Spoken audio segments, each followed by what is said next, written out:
Hello and good morning. It's my hope and prayer that God has kept you in good health and faith. To be gifted is to have a natural ability to do one or more things extremely well.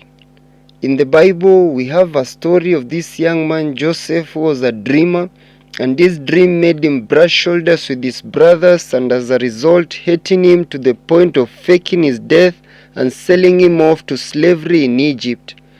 In Egypt, when in prison for an offense he didn't do, he is confronted by two people who are troubled because of dreams and interprets them, and the dreams comes as he had said.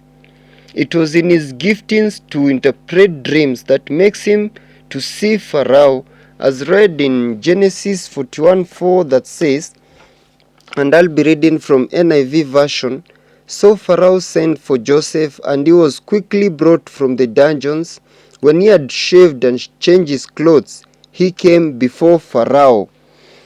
And he was set in command as a result. And his dream, the dream he dreamt of his brothers bound down to him, the same one that made them hate him to a point of selling him off, comes to play when they come to ask aid from him when famine was severe in their land. And when they had settled in Egypt, and they were uncertain because they thought Joseph will revenge after their father dies. And Joseph answers them in Genesis 50:19 to 20 by saying, But Joseph said to them, Don't be afraid. Am I in the place of God? You intended to harm me, but God intended it for good, to accomplish what is now being done, the savings of many lives. This shows that Joseph believed in God and him being the giver of gifts.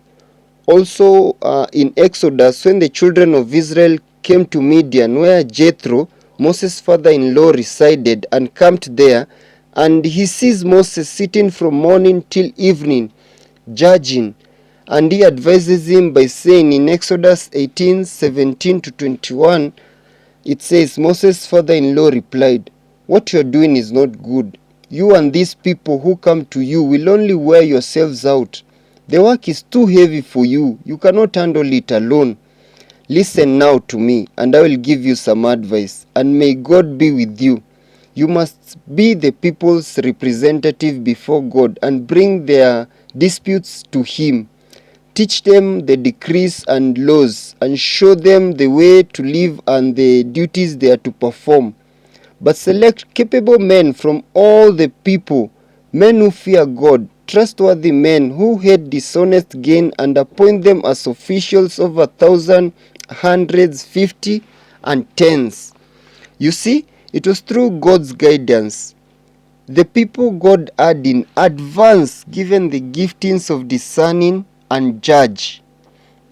And when the time came also to build an altar for the Lord, as the Lord had commanded, and give directives and instruction as to how it's to be built, the Lord himself tells Moses in Exodus 31:1 to 6, Then the Lord said to Moses, See, I have chosen Bezalel, son of Uri, the son of Hur, of the tribe of Judah, and I have filled him with the Spirit of God, with skills, ability, and knowledge in all kinds of crafts, to make artistic design for work in gold, silver, and bronze, to cut and set stones, to work in wood, and to engage in all kinds of craftsmanship.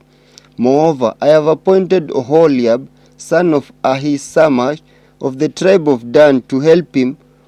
Also, I have given skills to all craftsmen to make everything I have commanded you. You see, God is the giver of gifts, and if you identify your gift just as promised in Proverbs 18:16, you shall stand before great men.